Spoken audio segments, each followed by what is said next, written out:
Boa tarde, pessoal. Bem-vindos a mais um Rações Econômicos. Eu sou o Léo. Hoje nós vamos falar de ditadura militar brasileira. Mas, como esse canal trata de economia como ciência, evidentemente nós vamos falar da economia da ditadura militar brasileira.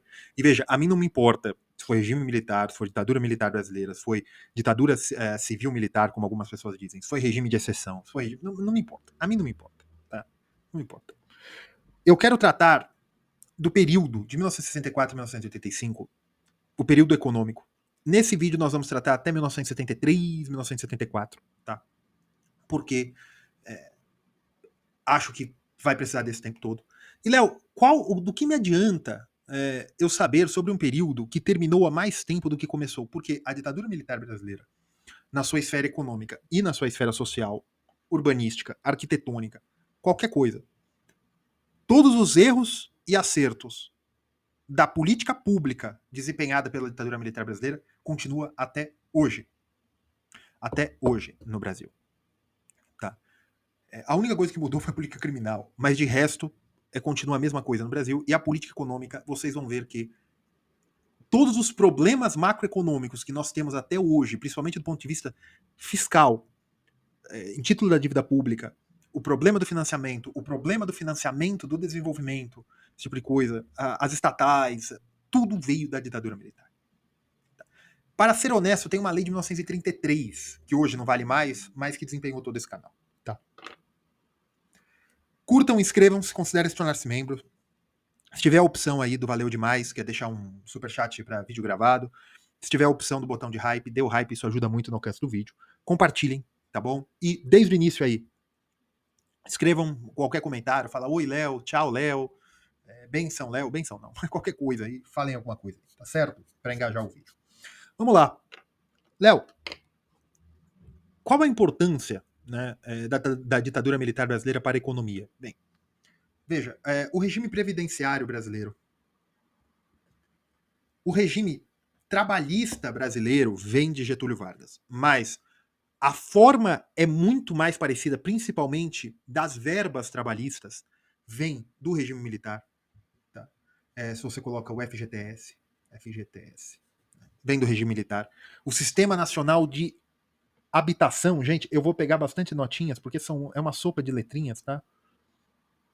E aí eu vou precisar é o sistema financeiro de habitação. Isso aqui foi abandonado, mas de qualquer maneira. O Banco Central, o Bacen é dessa época. Tá? Nessa época, começa-se a tentativa de acabar com a senhoriagem no Brasil. Tá? E inicia-se no Brasil também, nessa época, né? Estou falando do PAEG, então nós estamos falando já de 1964 a 1967, que é bem o início, os primeiros 3 anos. Inicia-se no Brasil um negócio chamado Obrigações Reajustáveis do Tesouro Nacional, tá? Que era o título público na época. Tudo isso aqui, nós temos... uma outra coisa também. Né? O sistema tributário brasileiro. Né? O sistema... A lei tributária. Até a mudança que vai começar, agora em 2026 vai começar a transição, né? Mas o sistema tributário brasileiro vem do PAEG, vem do começo da ditadura militar.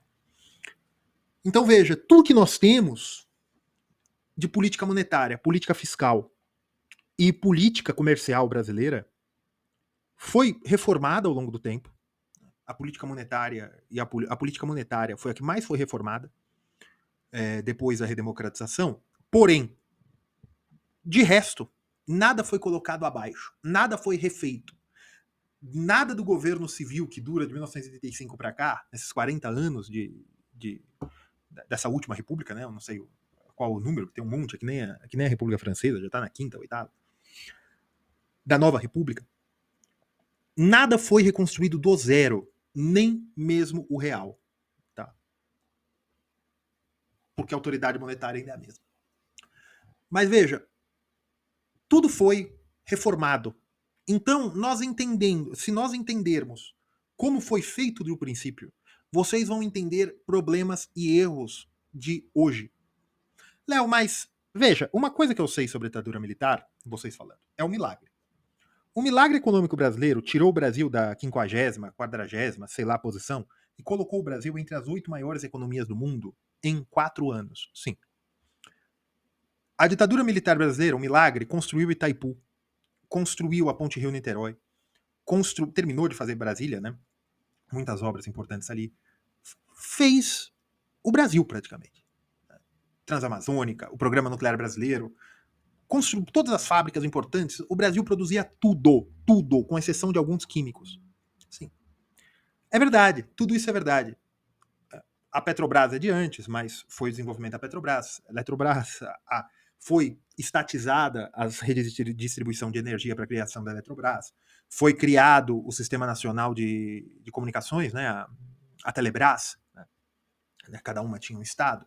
Os bancos estaduais fortaleceram essa coisa toda. Sim, é verdade, é verdade. Caixa Econômica Federal, que era uma coisa abandonada desde a época do Império, né, quando Dom Pedro a criou, foi remodelada.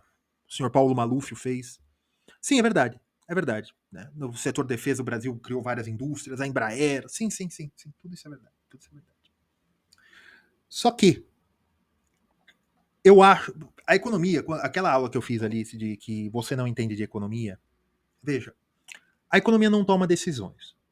A economia se submete a decisões tomadas do ponto de vista político. O que foi feito na ditadura militar só poderia ser feito sobre ditadura, né, debaixo de uma ditadura, sob uma ditadura?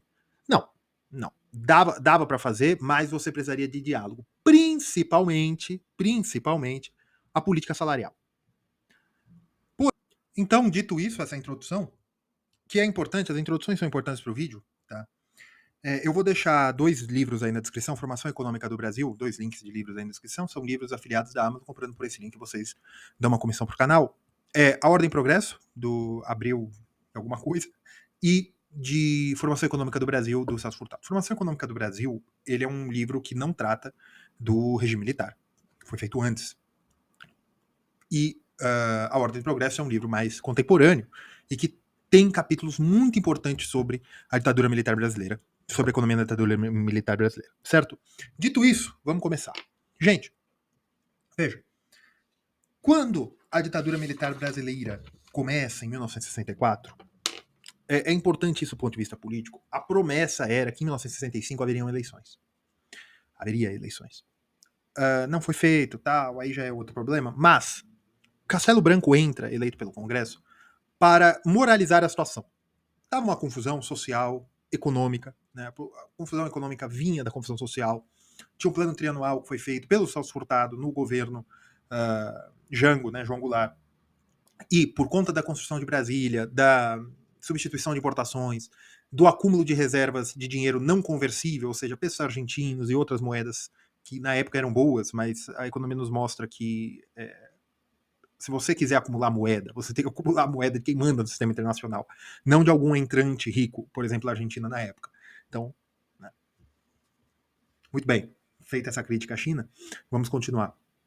O Brasil tinha uma série de problemas macroeconômicos, que era inflação, e aqui é tanto a inflação ortodoxa, vamos dizer assim, que é o aumento do nível de preços, né? O aumento generalizado do nível de preços, como a inflação austríaca. No Brasil existia um negócio chamado senhoriagem. O Brasil demorou 50 anos para conseguir acabar totalmente com a senhoriagem. Tá? O processo de acabar com a senhoriagem vem desse primeiro momento da ditadura militar brasileira. Né? Aqui nós estamos em 1964. Opa! 1964, tá? Nós tínhamos o problema da senhoriagem, nós tínhamos o problema da inflação, causada pelo aumento generalizado do nível de preços, que era o aumento generalizado do nível de preços, e o aumento generalizado do nível de preços vinha da senhoriagem, que era a inflação austríaca, e vinha também do aumento de custos. Por quê? Porque o Brasil estava passando por um processo de substituição de importações. Esse processo de substituição de importações vinha da escola cepalista, que é uma escola da esquerda política. Tá? E uma coisa importante que nós temos que saber sobre a ditadura militar brasileira, a política econômica da ditadura militar brasileira, assim como a política educacional, não pode ser colocada em espectro de esquerda e de direita. Porque grande parte dos formuladores da política econômica brasileira, da política da ditadura militar brasileira, ou do que se aproveitou da política, da política econômica da ditadura militar brasileira, eram acadêmicos de esquerda. Veja, o cepalismo, que é a substituição de importações, a melhoria dos termos de troca, o desenvolvimento através da melhoria dos termos de troca, é uma política de esquerda. Fernando Henrique foi, não nessa época, mas depois Fernando Henrique foi um dos grandes expoentes da. E a história, vocês vão falar que eu estou devagando, mas a história é um negócio fantástico, né? Fernando Henrique, um dos proeminentes da CEPAL, destruiu a industrialização brasileira. É uma coisa, a vida é feita de né, paradoxos. Muito bem. Você tinha, então, a substituição de importações, só que a substituição de importações ela gera um aumento de preços internos, porque a indústria nascente é menos produtiva que a indústria de fora, evidentemente. Né? E quando você não tem, quando você tem um processo de substituição de importações, você precisa atrair capital. O capital, ele tem o capital financeiro, né, que é dinheiro, só que muita gente utiliza capital financeiro como termo de troca, né, para comprar pão, para comprar leite, né, para comprar casas. E o empresariado brasileiro demandava esse capital. Para quê? Para produzir no processo de substituição de importações. Não havia capital suficiente. E também o Brasil tinha um problema, que eu já falei, que é o problema das reservas não conversíveis. O Brasil não tinha reserva internacional, o Brasil não tinha dólares para subsidiar a importação. Então o Brasil não tinha dinheiro, o Brasil estava quebrado. E, por conta da senhoriagem, você tinha uma inflação altíssima, coisa de 90% ao ano. Muito bem. E fora o sistema monetário brasileiro que praticamente não existia. E você tinha um problema fiscal, que era o seguinte: o governo brasileiro gastava muito, você tinha déficits fiscais muito grandes, né? Eu tô falando antes, né, 1963. Tinha déficits fiscais muito grandes mesmo, que o Brasil financiava de duas formas: dívida externa via FMI e senhoriagem. Juscelino Kubitschek rompeu com o FMI e a senhoriagem se tornou a principal forma de financiamento. Jânio não recompôs totalmente com o FMI, João Goulart via isso como uma oportunidade de modificação da matriz econômica brasileira, e os militares agora, Castelo Branco e a sua equipe econômica estava diante disso. Como o Estado brasileiro se financiaria? Não havia dinheiro. Muito bem. Esses déficits fiscais e o Brasil já tinha passado pelo segundo governo Vargas, que pior ainda que o Estado Novo, unificou ainda mais as despesas e a intervenção do governo federal nos estados, né? Já tinha acabado o federalismo da República Velha totalmente, que é o ponto que nós temos hoje. Né? Mas você ainda tinha algumas coisas que eram de competência estaduais. Você tinha a infraestrutura elétrica, a infraestrutura telefônica, a previdência social não era estatal, a previdência social era de os próprios profissionais pagavam a sua caixa previdenciária, né? Então os advogados tinham seus, os ferroviários tinham seu, tal. E aí passa pela unificação também, mas já vou chegar nisso. Você tinha um problema de financiamento. Por quê? Não, tá. Mas é o que a gente fala até hoje. Se você não. A dívida pública é a melhor coisa que existe em moeda nacional. Por que é a melhor coisa que existe em moeda nacional? Porque o Estado é o dono da máquina. Se eu emprestar o dinheiro, tudo bem que ele vai pagar com senhoriagem, mas ele vai me pagar com um ganho. Então, durante um período de tempo, eu vou ter um aumento de renda, né? Sim. Só que tem um problema. Os juros eram fixos. Por quê? Em 1933, se eu não me engano, existia um negócio chamado Lei da Usura, que determinava que qualquer taxa de juros anual acima de 12% era ilegal. Como é que você roda ou você faz uma dívida, tanto para investimento como dívida pública, a 12% ao ano? Se a inflação está na casa dos 90%, que era da época. Como é que você faz isso? Não faz. Não faz. Então, ou você tomava dinheiro em moeda estrangeira, que ainda podia, né? Dívida externa, quem quisesse vender, porque o Brasil tinha dado uma banana pro Fundo Monetário Internacional. O Brasil não tinha formas de se financiar. Então era senhoriagem. Isso é um problema muito sério. Léo, mas você disse que no vídeo anterior que a política fiscal e a política monetária são independentes. São independentes. Só que eu disse naquele vídeo também o seguinte: se você não tomar cuidado com a sua política fiscal, você entra num negócio chamado armadilha fiscal. Depois disso, toda a sua política monetária vai ser para financiar o seu fiscal. Aqui está. O fiscal desequilibrado, o governo gastando demais e não conseguindo manter, não conseguindo se financiar, o Brasil tinha um cenário de senhoriagem. E com uma restrição legal para o financiamento, tanto do Estado como dos entes privados, para produzirem as suas substituição de importação, para fazer sapato, para fazer plantação, para qualquer coisa. Então, como eles fizeram isso? Roberto Campos, esqueci o nome do ministro da Fazenda, como eu disse, eu vou pegar muita colinha aqui. Otávio Gouveia de Bulhões, certo? Roberto Campos e Otávio Bulhões, eles fazem. Otávio Bulhões, como ministro da Fazenda, ele criou um negócio chamado Plano PAEG. Né? O PAEG, eu vou pegar aqui, é Programa de Ação Econômica do Governo. Ele foi estabelecido em novembro de 1964. O Programa de Ação Econômica do Governo, estabelecido em novembro de 1964, estava sob os auspícios de Roberto Campos. Léo liberal, exatamente. E o que o PAEG identificou? O PAEG identifica que há um problema fiscal. O problema fiscal faz a política monetária estar toda a serviço do sistema fiscal. No Brasil não havia Banco Central, né? A autoridade monetária era dividida entre Banco do Brasil, uma sociedade de economia mista, entre Banco do Brasil e SUMOC, né? Superintendência da Moeda e do Crédito, que era, na verdade, era subdividida em três, né? Porque a SUMOC pertencia ao Tesouro Nacional. Veja, a autoridade monetária estava debaixo da autoridade fiscal. Isso já é um problema de início. Né? E aí você tinha a SUMOC, Superintendência da Moeda e do Crédito, tá? Você tinha o Banco do Brasil e você tinha o Tesouro, que repartiam tesouro, né? Que repartiam a autoridade monetária. Você tinha um caos monetário. O PAEG identificou que esse problema monetário vinha de um problema fiscal. O que o PAEG estabelece? O PAEG recomenda a criação do Banco Central, a extinção da SUMOC, a independência do Banco Central diante do Tesouro Nacional, só que o Banco Central ainda podia emitir e comprar títulos do Tesouro. E o Banco do Brasil e o Banco Central ainda tinham uma ligação, que é a conta movimento.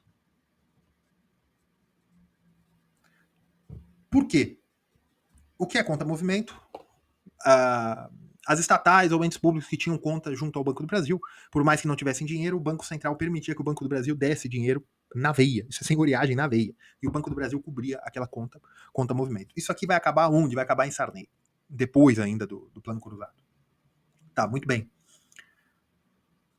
Então, mas você já moraliza um pouco. Você já permite um pouco da melhora para impedir a senhoriagem. Muito bem, muito bem, muito bem. Só que ainda você tem um problema. A lei da usura. 12%. Com 12%, como é que eu vou financiar alguma coisa? Bem, veja, o Brasil era um fazendão pior do que era hoje. Com uma diferença, a agricultura era muito pouco importante para a economia brasileira.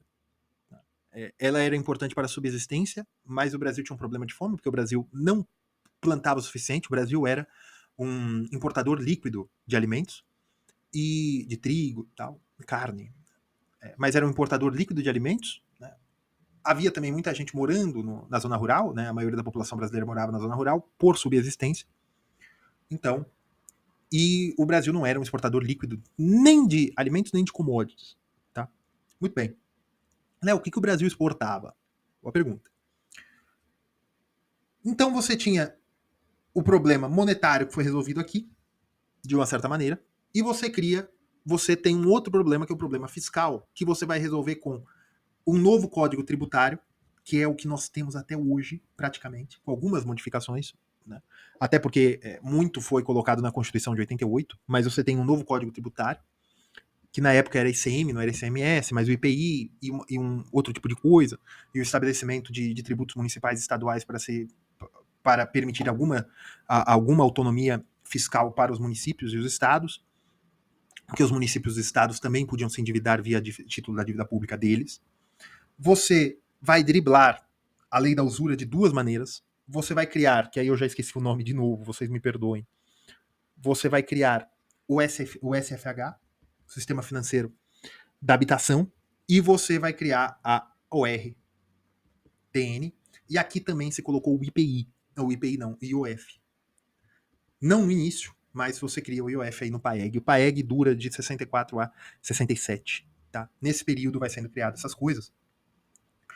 O que é o SFH? O SFH cria de uma determinada maneira, o Banco Nacional da Habitação, e você cria também o FGTS, e na esteira desses sistemas aqui você cria também o INPS, Instituto Nacional da Previdência Social. Não era o INSS, é o INPS.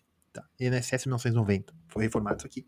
Que você estabelece alguns tributos e contribuições, eu não sei se era essa a terminologia da época, sobre a folha salarial. Tanto a FGTS como o INPS, para que no FGTS desse dinheiro para liquidez ao sistema creditício, via SFH e BNH, para você ter um financiamento de obras públicas ou de obras habitacionais. Né? O FGTS é mais para obras habitacionais. Para você criar aqueles grandes, em São Paulo, vocês verem, né? Aquelas Coabs, aquelas coisas, Coab estadual, mas aqueles grandes conjuntos habitacionais, para você fazer também a criação de casas, não apenas conjuntos habitacionais, mas para você financiar qualquer tipo. Evidentemente que até um determinado número de renda, valor de renda per capita de quem está comprando, mas para você ter o financiamento de qualquer obra residencial.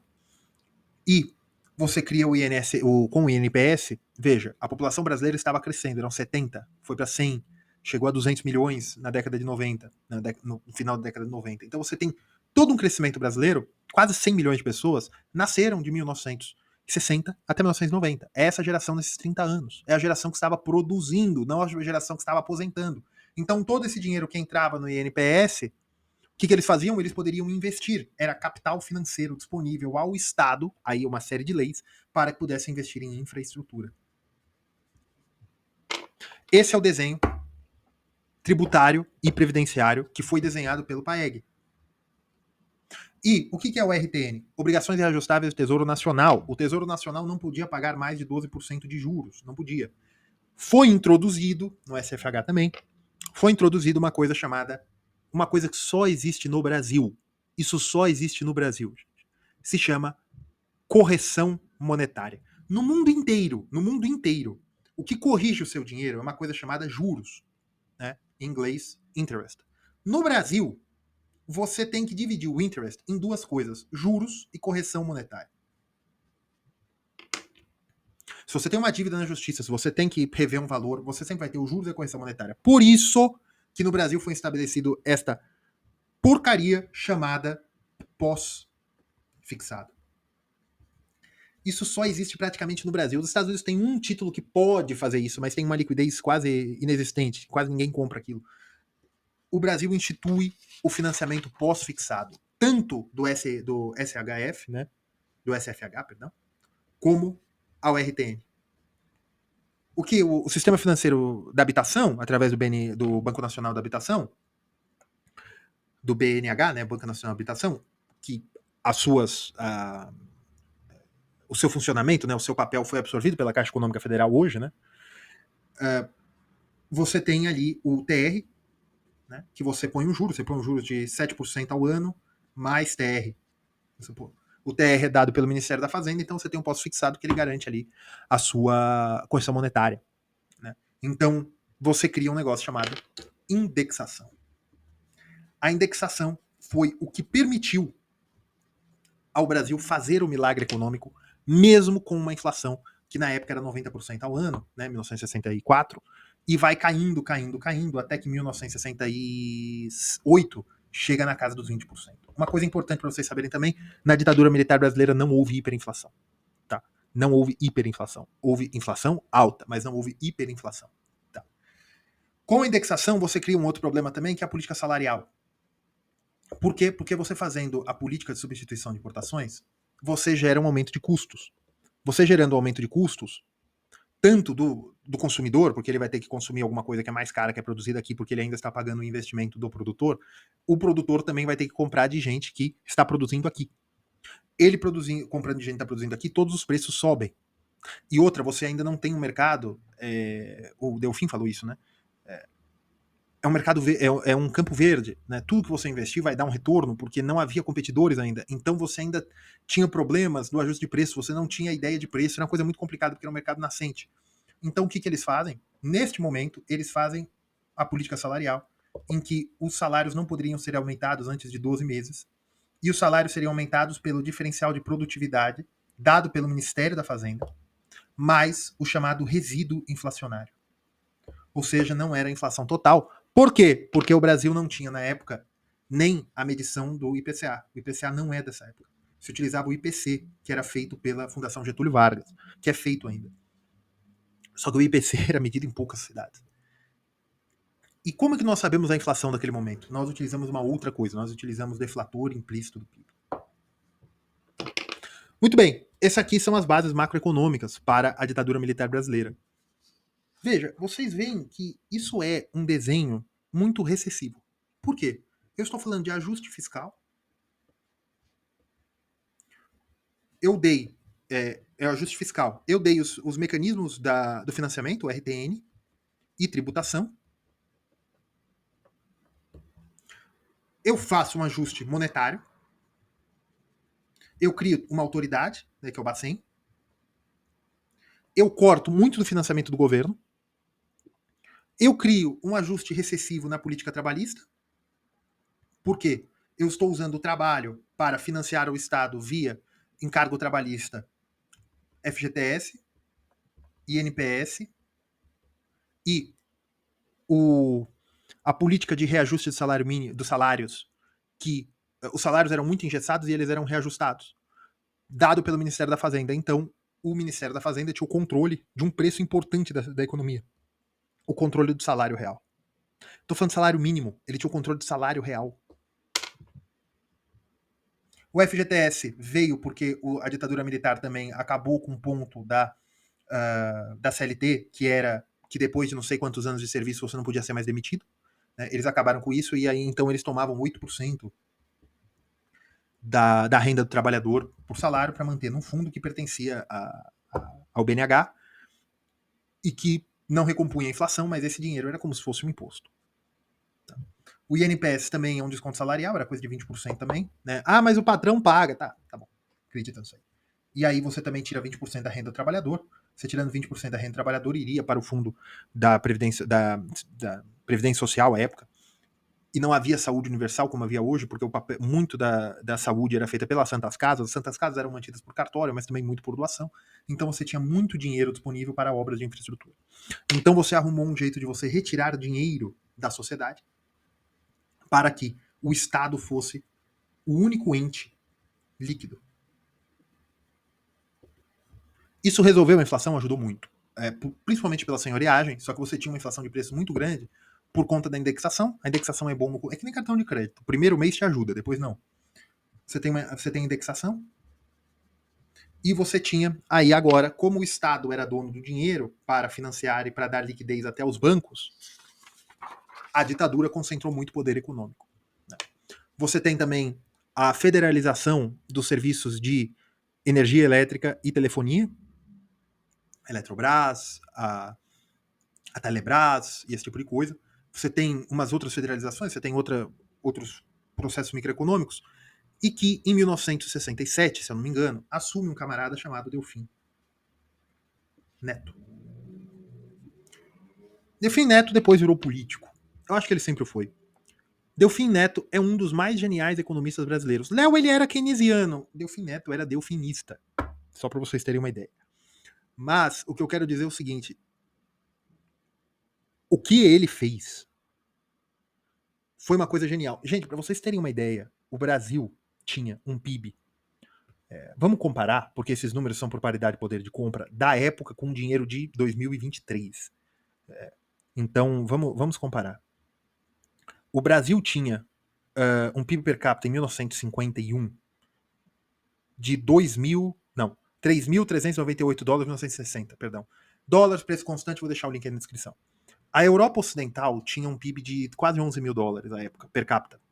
A Europa Oriental tinha 5.800. A América Latina tinha um PIB de 4.698. O Brasil estava abaixo da América Latina e estava abaixo do mundo, porque a média mundial era 4.400. Certo? Em 1970, o Brasil tinha um PIB per capita de 4.635 dólares. Veja, ele faz 30% quase em 10 anos.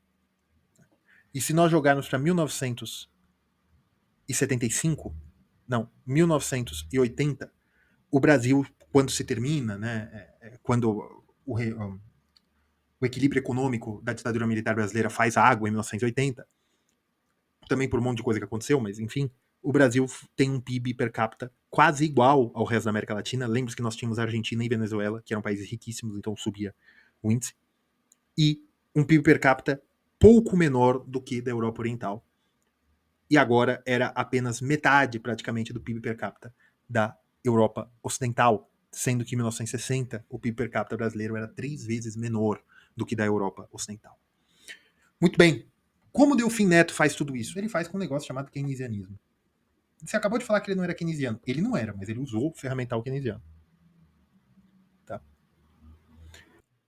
Quando eu digo que ele adotou políticas keynesianas, veja, o keynesianismo adotado, nós só podemos falar do keynesianismo dos Estados Unidos e do Reino Unido. Então foi o keynesianismo brasileiro. Vocês viram aqui que o PAEG, com Roberto Campos, ele resolveu o problema fiscal, o problema monetário e deu possibilidade do controle de preços da economia. Né? E o financiamento do sistema creditício. Veja, o PAEG foi uma coisa que deu aos militares, deu ao novo Estado, né, que nascia, novo Estado seria um novo país, né, mas aos novos comandantes do Estado brasileiro, realmente uma nova economia. Deu realmente aos donos do poder econômico. Evidentemente que o PAEG foi um acerto recessivo. Você colocou a bola no chão e você teve que resolver o problema do financiamento do Estado, o problema da inflação. E é muito interessante, leiam os relatórios do PAEG, que é o seguinte, eles dizem, é economia em altíssimo nível. Roberto Campos era muito bom, a pena que virou... Eu faço vídeo pro YouTube, não posso falar isso.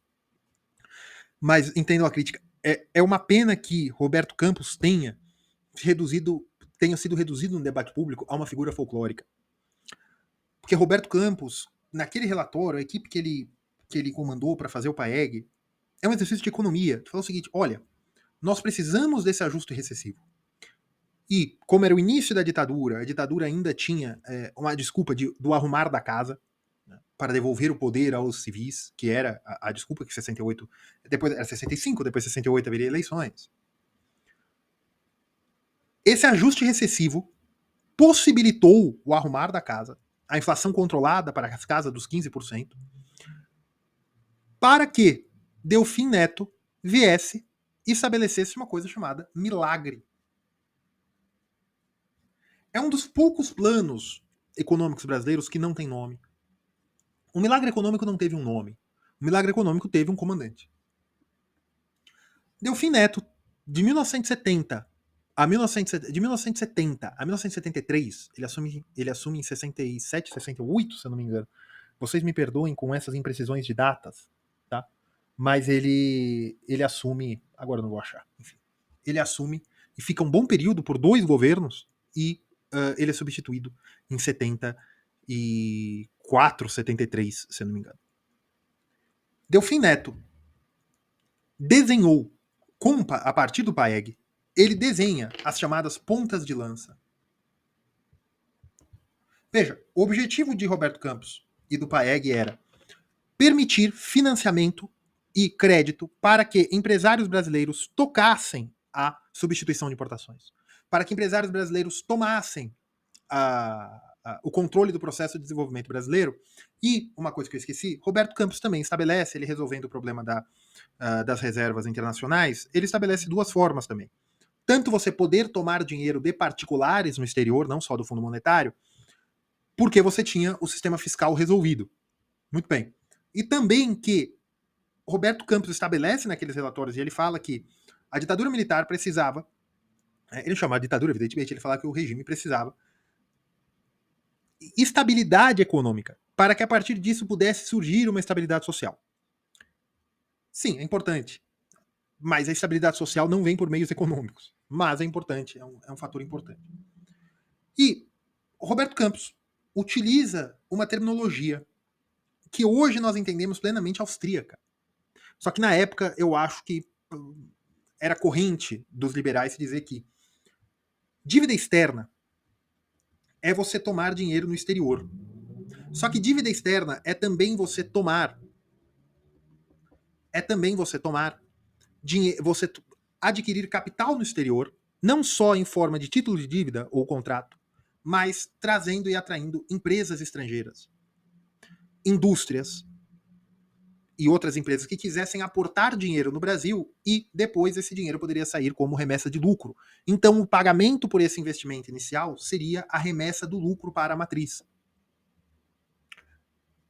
Isso aqui foi evitado por Juscelino Kubitschek, foi evitado por Jânio e por João Goulart, foi evitado durante 10 anos. Por quê? Porque você entendia que isso era mais dependência do que a dívida. No limite, a dívida via título você não paga. Aqui, esse capital pertence a estrangeiros, pertence a grandes conglomerados. Ah, mas Juscelino trouxe as fábricas. Trouxe, mas ele trouxe de um sistema mais chinês. Alguns nacionais brasileiros eram sócios. Por exemplo, a Alfa Romeo trouxe fábricas de automóveis de carro no Brasil. Juscelino Kubitschek fez a Alfa Romeo vir como uma investidora, né? Não como dona total do negócio, porque ele fez a Fábrica Nacional de Motores, a FNME. E outros exemplos. Muito bem, a GM e tal, mas todos tinham. Se vocês não saibam, a Brastemp começou montando automóveis, agora eu não lembro a marca, mas começou, eu acho que era Dodge, mas começou montando automóveis no ABC Paulista.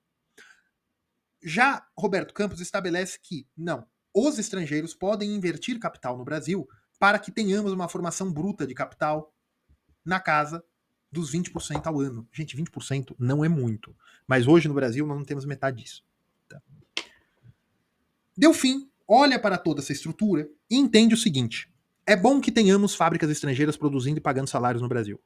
Só que não podemos ser apenas uma plataforma de exportações. Por quê? Porque o Brasil é muito caro e muito longe e ainda falta muito capital para se invertir no Brasil. E nós não podemos esperar construir usinas elétricas, né, energia, logística, energia é logística, né, mas logística no sentido de rodovias, ferrovias, nós não podemos ter isso por dinheiro externo. E nós não podemos ter isso também do ponto de vista de esperar que os empresários brasileiros acumulem capital suficiente para tocar esses projetos. O BNDE já existia. Foi fundado pelo Getúlio, que hoje é o BNDES, né? Você já tem tudo isso que propiciava a substituição de importações e o desenvolvimento de malha ferroviária, rodoviária, aeroportos e portos no Brasil. Só que para Delfim faltava uma coisa. Para Delfim, toda a estrutura do PAEG precisa, e toda a estrutura do PAEG, tanto do ponto de vista fiscal, monetário e comercial, que são as fábricas que poderiam vir aqui se produzir, toda essa estrutura era uma oferta. Era do lado de oferta. Oferta de crédito, estabilidade da moeda e comércio. Era necessário criar demanda. Só que tem um problema. Os salários estavam congelados praticamente e o próprio Ministério fazia o controle da inflação via renda disponível. Isso que era muito interessante. O controle da inflação era via renda disponível, porque ele controlava os salários. E as fábricas e a indústria brasileira, o comércio, sempre teve comércio individual no Brasil, principalmente no estado de São Paulo, por conta dos imigrantes árabes, judeus e outras estruturas brasileiras, que eram comércios, eram casas comerciais, só que no resto do Brasil, a maioria da estrutura do capital estava na mão de famílias dinásticas, né, no Nordeste brasileiro, no Rio de Janeiro. No Rio de Janeiro ainda muitos funcionários públicos que não tinham ido para lá, então você não tinha o ímpeto comercial, mas no Rio de Janeiro também tinha muito árabe, esse tipo de coisa. O que Delfim faz? Do lado da demanda ele estabelece as pontas de lança. Quais? As estatais. A Petrobras, os Correios, a Eletrobras e a Telebrás, com as suas subsidiárias estaduais, que estavam sob controle das companhias dos estados, deveriam forçar através de déficits. Déficits públicos, déficits nas estatais, através de investimento. A Petrobras, os Correios, a Telebrás, a Eletrobras, os departamentos de estradas e rodagens estaduais, e assim vai, deveriam criar, e outras milhares de estatais que foram criadas, milhares não, mas centenas de estatais que foram criadas, deveriam demandar e deveriam funcionar como empresários para criação de formação bruta de capital. O milagre econômico brasileiro foi feito com endividamento, não do setor público, não do governo federal em si, mas com endividamento das estatais, via dívida externa e mercado de capitais, que quem tinha feito isso, Paeg? Então, quando eu critico políticas ortodoxas, como eu critiquei naquele vídeo muito antigo meu do canal, faz uns 4, 5 meses, as políticas ortodoxas do Milei, é porque arrumar a casa sem e achar que arrumar a casa econômica sem resolver problemas sociais, você sempre vai só arrumar a casa para dar poder e ferramentas para que quem venha depois de você destrua tudo de novo. Léo, mas o Delfim fez um milagre. Fez. O RTN deu dinheiro. A dívida pública controlada, você conseguindo tomar dinheiro internamente, só que você não tinha resolvido o principal, que era a lei da usura. Você não tendo resolvido a lei da usura, apenas setores econômicos que tivessem convênios com o governo ou via estatais ou concessões muito básicas, é verdade, mas através de contrato com estatais, tinham capital disponível. A Petrobras começou a demandar aço das companhias siderúrgicas, que criou havia o repique desse modelo econômico federal nos estados. O estado de São Paulo tinha a VASP. O estado de São Paulo tinha uma companhia aérea. O estado de São Paulo tinha, que depois virou a Gerdau, virou não, a Gerdau já existia, mas absorveu muito das fábricas, que era a Companhia Metalúrgica do Estado de São Paulo, que eu não sei bem qual era o nome, mas era a Companhia Metalúrgica do Estado de São Paulo. Minas Gerais ainda manteve sua companhia estadual, a CEMIG. Companhia elétrica, mas enfim. Furna, um monte de coisa. Você tinha toda uma economia planejada e feita de dentro do Ministério da Fazenda pelo cérebro do seu Delfim. E como o seu Delfim conseguiu fazer isso? O seu Delfim tinha um outro mecanismo muito importante. Vocês já ouviram falar do CIP, Conselho Interministerial de Preços, alguma coisa, e Estatística, alguma coisa assim. Depois dei uma pesquisada.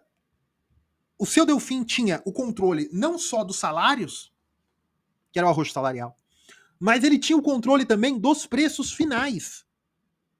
Porque para você aumentar um preço, você precisava de autorização ministerial, interministerial no caso.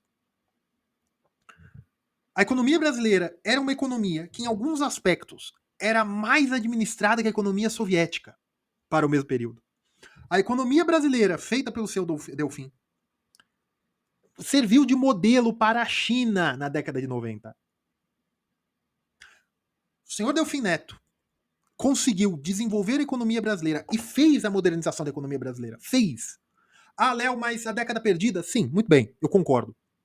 Mas veja, a maioria das obras de infraestrutura que o Brasil tem até hoje, o legado fiscal, o legado monetário foi bem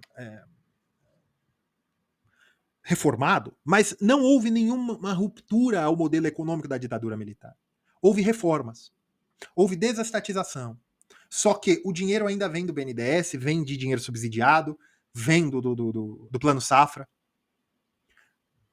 As empresas estatais tomavam dinheiro no exterior, junto com empresas que prestavam serviços ou vendiam mercadorias estatais, mas eram empresas privadas, alavancando o setor privado.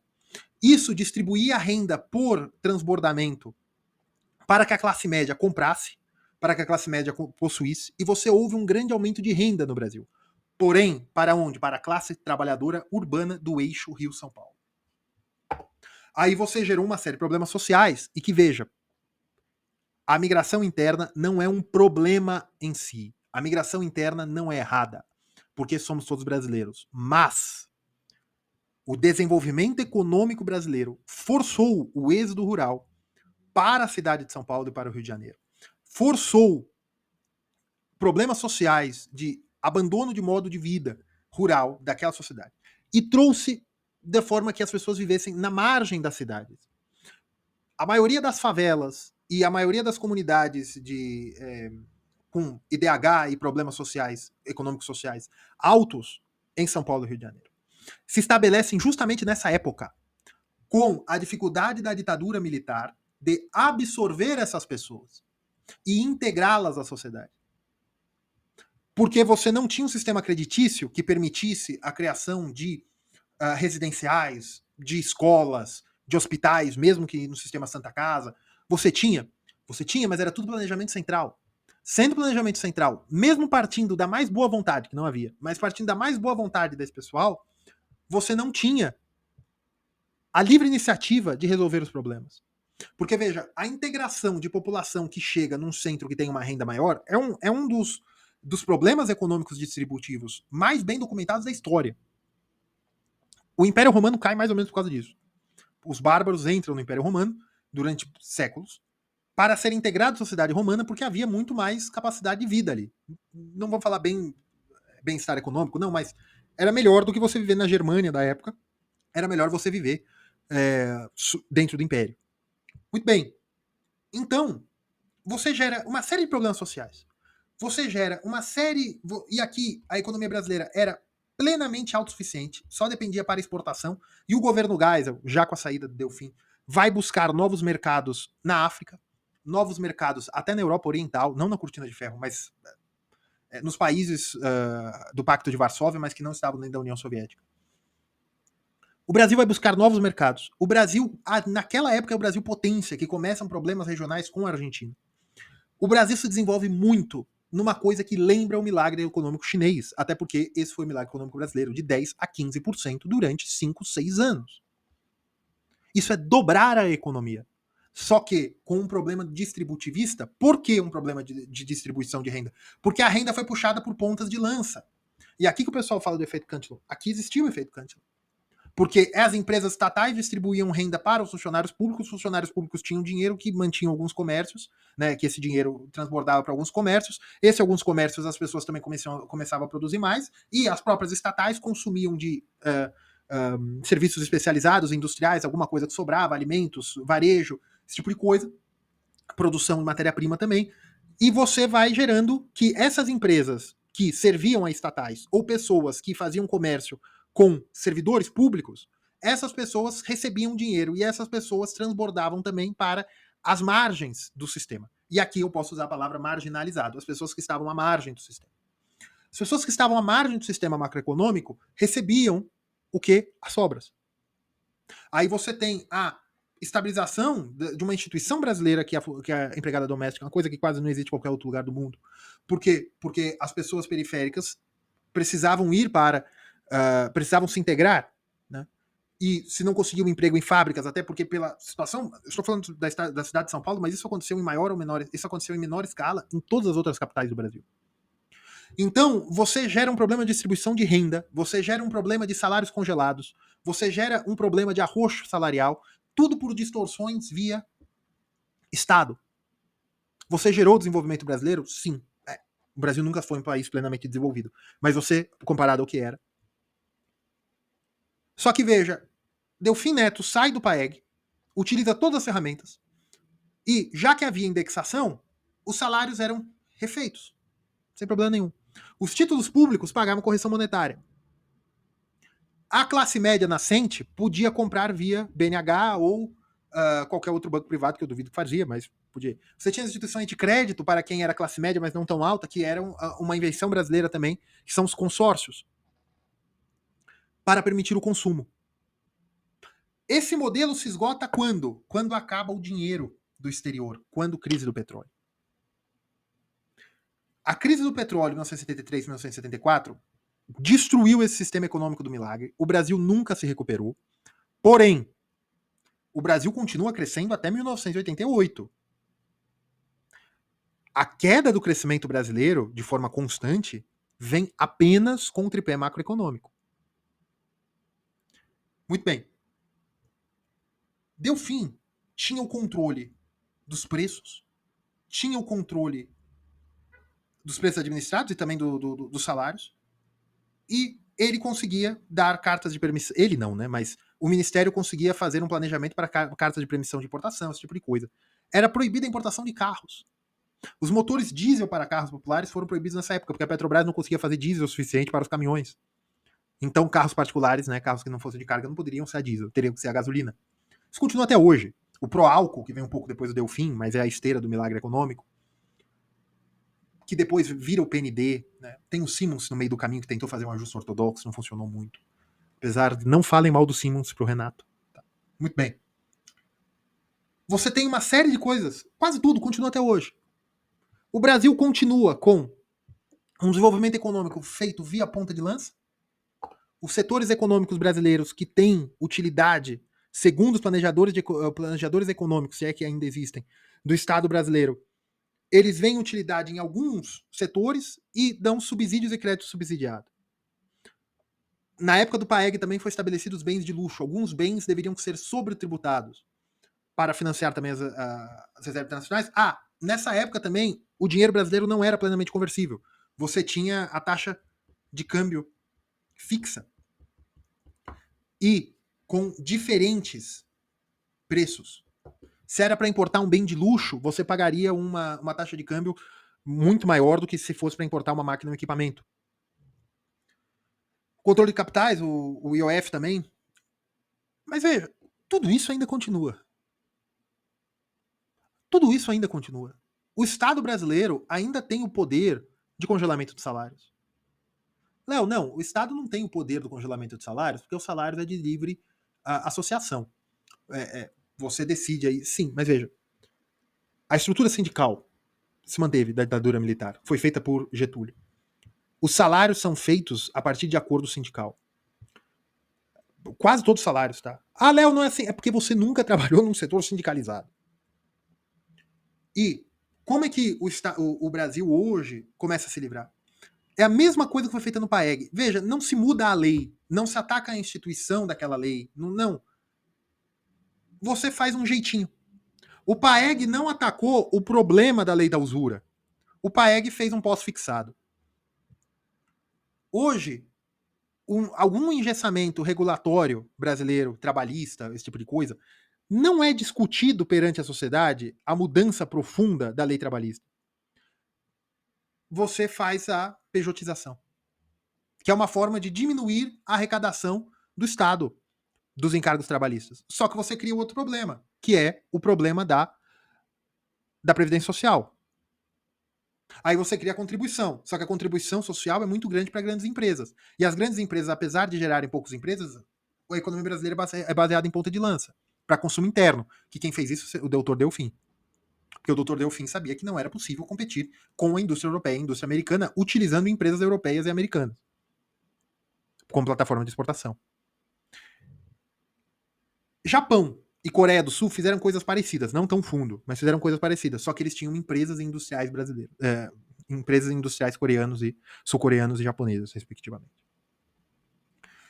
Então veja, você entender o que foi o PAEG e o milagre econômico, que aí milagre econômico, tudo que você pensar que existe no Brasil foi construída no milagre econômico ou no contexto do PND, que é uma continuação do milagre econômico, não pelas mãos do Delfim.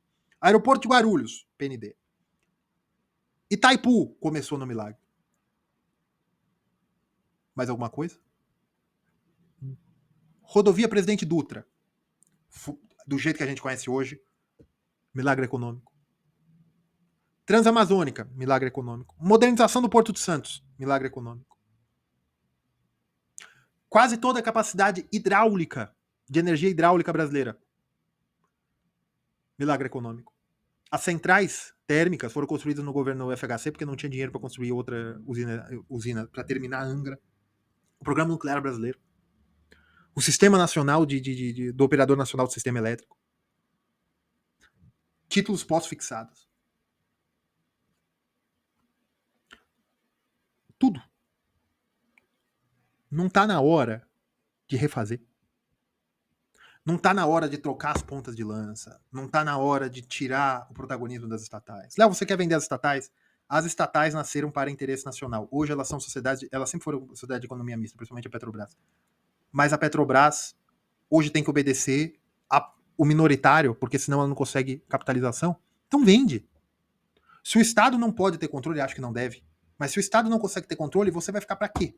Para que os prejuízos sejam públicos e os benefícios estatais? Os prejuízos sejam estatais e benefícios públicos? Privados, né? Por hoje é só, pessoal. Foi bem expositivo. Vocês vão falar, falou, não falou nada. Provavelmente porque você já conhece a história. Só queria deixar em panos limpos. Tá certo? Um abraço, pessoal. Fiquem com